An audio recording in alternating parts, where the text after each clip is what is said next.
اشترك الآن وتابع برامجنا المختلفة.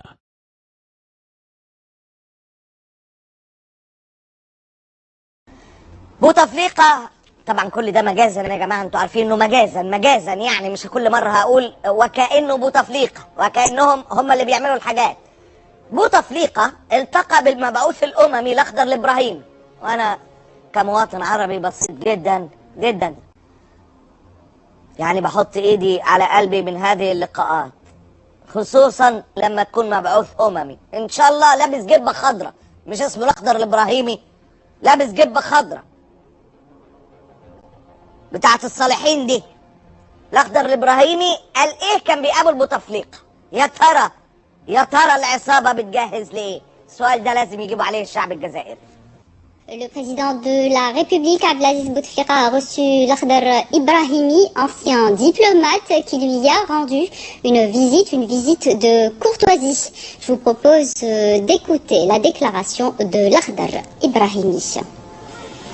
أنا تشرفت بمقابلة سيادة الرئيس بعد عودته من العلاج في سويسرا، والهدف الأول كان للاطمئنان على صحته وأوضاعه، ولكن نظرا للوضع الذي تمر به البلد هذه المرة تكلمنا أيضا في ما يجري في البلد، وأخبرني سيادة الرئيس على بعض القرارات الهامة التي هو بصدد اتخاذها، والتي ممكن تكون وصلت أو ستصل قريبا إلى علم الناس في هذا البلد. وأنا من هذا الحديث أطلع متفائل أن صوت الجماهير وخاصة الشباب مسموع، وأنه مرحلة جديدة بناءة تعالج الكثير من أشكالنا من مشاكلنا ستبدأ في المستقبل القريب جدا. يعني أظن أن الشباب اللي خرجوا للشوارع في المدن والقرى في بلدنا تصرفوا بمسؤولية أثارت إعجاب الناس في كل مكان في الداخل وفي الخارج. لا بد أننا نستمر نتعامل مع بعضنا البعض بهذه المسؤولية، بالاحترام المتبادل الكامل، وأننا نحول هذه الأزمة إذا كانت لا بد أن نسميها أزمة إلى مناسبة بناء وتشييد.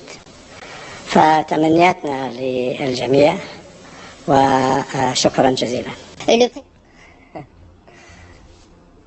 أنا راجل كده أحب أتحسس وأقلق حقيقة، والشعب الجزائري بزعم إنه لازم يقلق ولكنه لا يحتاج لأي دروس.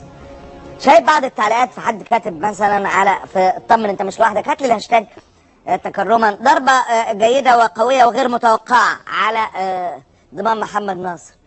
لا يا سيدي، غير متوقعة هذه جملة ليست في محلها إطلاقا إطلاقا إطلاقا.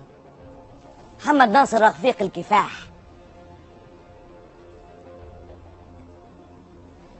لا تتوقع إطلاقا ليه، وعبد الله الشريف وأستاذ سليم وكل من كتب، كل من ساند من أول ثانية. إزاي غير متوقعة يا جماعة؟ الخير والله هو الغالب، كونوا على يقين، كونوا على يقين. محدش هيتأخر عن خدمة شعب مصر في هذه اللحظة. احنا كلنا مستعدين نضحي بالغالي والنفيس، ويعلم الله ماذا يحدث من أجل أن يرفع هذا الشعب رأسه، وسيحدث بإذن الله قريبا. لا يا صديقي، لا يا صديقي، ده هو ده المتوقع وهو المنتظر. وناصر النهارده بينضم رسميا، وهو اشتغل قبل كده، مش قلنا لكم دانا؟ مين قالك؟ بتسمع كلام ردنا عليه، عمرنا علقنا، عمرنا انشغلنا. الحق أحق أن يتبع، والأيام كاشفة، الأيام كاشفة، ويا الحمد لله تظهر كل خير فينا. لا تستمع.